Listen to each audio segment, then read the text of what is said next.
इंद्रजीत गोयल द्वारा सारी मिल्कियत पर दिए गए मालिकाना हक को दीपिका ने ठुकराते हुए सब कुछ अपनी सौतेली मां मंजू के नाम करने के लिए कहा। ये सुनते ही सभी हैरान रह गए थे। वरुण दीपिका को ऐसा करने से रोकने के लिए आगे बढ़ा, लेकिन उसकी मां गायत्री ने उसे ये कह के रोक दिया कि दीपिका के प्राइवेट मामले में बीच में न पड़े। लेकिन तभी एडवोकेट सूरज जैन ने कहा, दीपिका मैडम, आप अभी किसी भी मिल्कियत पर चाहते हुए भी अपना अधिकार नहीं छोड़ सकती। कम से कम आने वाले 6 महीनों तक आपके पिता इंद्रजीत गोयल की इस बिल पर किसी भी तरह का कोई बदलाव नहीं हो सकता। और अगर आप चाहें तो 6 महीने के बाद आप सब कुछ जिसे चाहे उसे सौंप सकती हैं। लेकिन तब तक आपको अपने पिता की आखिरी इच्छा का पालन करना ही होगा। और ये केवल आपके पिता की इच्छा नहीं, बल्कि सभी बोर्ड ऑफ डायरेक्टर्स की मंजूरी और उनका फैसला भी है। ये कहकर एडवोकेट सूरज जैन ने दीपिका के हाथ में स्टैम्प पेपर्स के डुप्लीकेट पेपर्स थमाए और दीपिका को दूसरे दिन ऑफिस में मिलने के लिए कहकर निकल गए। एडवोकेट के वहां से जाते ही दीपिका उन पेपर्स को लेकर वहीं सोफे पर बैठ गई। दीपिका को इस वक्त कुछ भी समझ नहीं आ रहा था।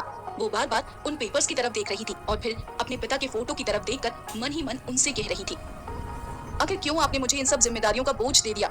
मैं नहीं निभा पाऊंगी पापा। तभी नारायण सहगल ने गायत्री को चलने का इशारा किया और गायत्री ने वरुण और दीपिका को चलने के लिए कहा।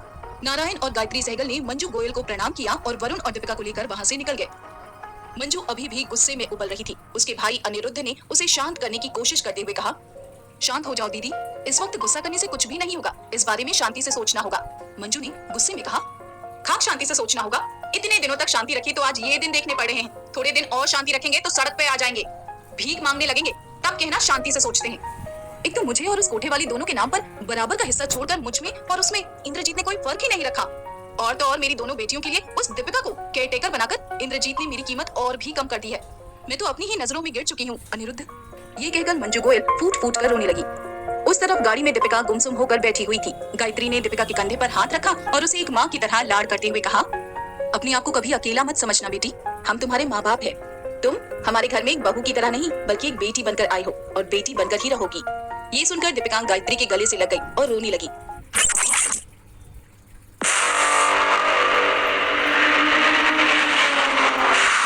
थोड़ी देर के बाद सब लोग सहगल मेंशन पहुंच गए। वरुण दीपिका को कमरे में लेकर आया और उससे कहा, बाथरूम में गर्म पानी निकाला हुआ है, तुम उससे नहा लो, थोड़ा फ्रेश फील करोगी। तभी दीपिका ने वरुण से पूछा, ये सब मैं कैसे संभालूंगी वरुण? मुझे तो बिजनेस का बा भी नहीं समझ में आता। तो इतनी बड़ी कंपनी की सीईओ यहाँ बोर्ड ऑफ डायरेक्टर्स में शामिल होकर मैं क्या करूँ? इससे अच्छा तो पिताजी ये ओहदा किसी उस व्यक्ति को दे देते जिसने अपनी पूरी जिंदगी इस कंपनी में काम किया हो। ऐसे तो कितने व्यक्ति होंगे, क्या उनके साथ ये अन्याय नहीं होगा? ये सुनकर वरुण उसके बगल में बैठ गया और दीपिका को समझाते हुए कहा, इस दुनिया में देखा जाए तो न्याय और अन्याय जैसी कोई चीज नहीं होती, सबको उसके नसीब का ही मिलता है।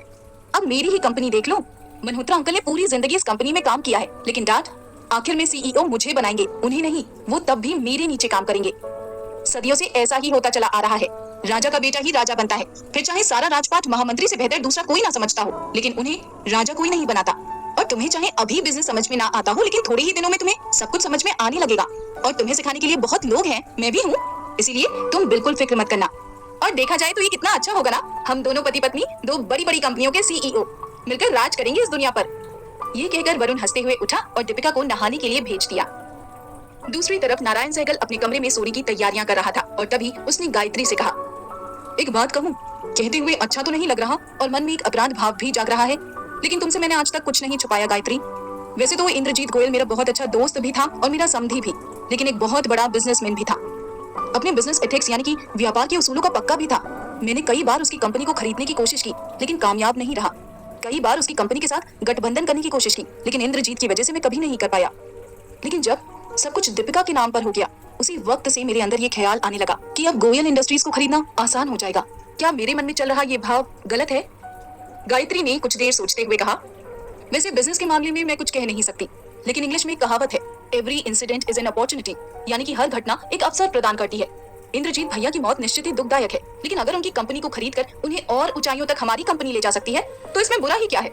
वैसे भी आपदा को अवसर में बदलना तो आपकी पहचान है, लेकिन मैं सिर्फ इतना कहूंगी कि ये सब कुछ अभी मत करना, कुछ महीनों या साल 2 साल के बाद हो तो बेहतर है। दीपिका बेटी को ऐसा नहीं लगना चाहिए कि हम उसके पिता की मौत का इंतजार कर रहे थे। नारायण सहगल गायत्री की बात से सहमत था, लेकिन ये विचार सिर्फ नारायण सहगल के मन में नहीं चल रहा था, बल्कि वरुण के दिमाग में भी यही ख्याल चल रहा था। दीपिका जब नहा रही थी तब वरुण यही सोच रहा था कि गोयल इंडस्ट्रीज को एश्योरेंस इंडस्ट्रीज में मिला करके अपनी कंपनी को और भी बड़ा बना सकता है।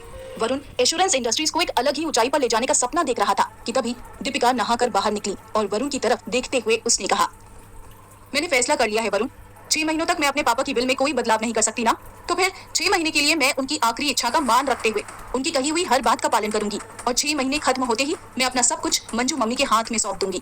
मुझे इस बिजनेस से कोई लेना देना नहीं है।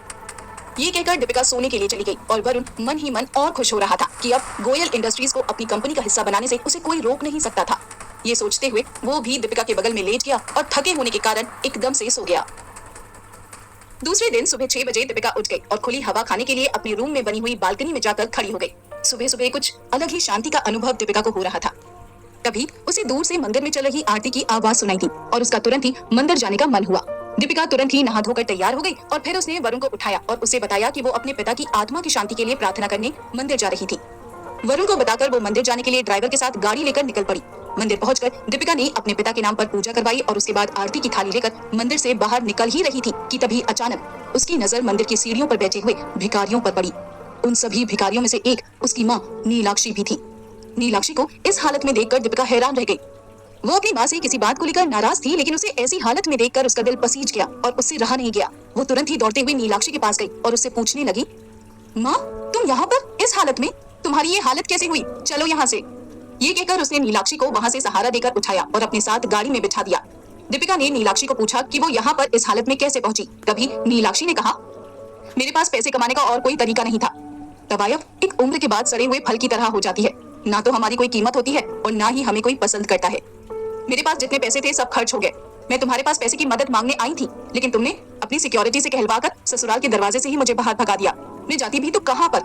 3 महीने से अपनी खोली का भाड़ा तक नहीं भर पाई हूँ। फातिमा आपा का दिल बहुत बड़ा है, वो मुझे वहाँ पर रहने तो देती है, लेकिन मेरे पास तो खाने पीने के लिए भी पैसे नहीं बचे। अपनी माँ की हालत के बारे में सुनकर दीपिका एकदम ही उदास हो गई और अपनी माँ को उसके घर के पास छोड़ते हुए उसके हाथ में 20,000 रुपए थमाए और कहा, ये कुछ पैसे लेकर आराम से अपने घर में जाकर रहो, और पैसे चाहिए होंगे तो मांग लेना, लेकिन इस तरह से मंदिर के बाहर भीख मत मांगना। दीपिका के हाथ से पैसे लेकर नीलाक्षी ने कहा, तुमने कल मुझे इंद्रजीत के आखिरी दर्शन भी नहीं करने दिए। आज मेरे साथ बात करते हुए मेरे सामने देखना तक नहीं चाहती। मुझसे इतनी नाराज क्यों हो बेटी? ये मत भूल कि अगर मैंने उस दिन तेरे पैदा होते ही तुझे तेरे पिता के घर नहीं छोड़ा होता तो आज तू भी इन कोठों पर नाच रही होती। तभी दीपिका ने कहा, इस बात के लिए तुम्हारा बहुत बहुत धन्यवाद, अब तुम जा सकती हो।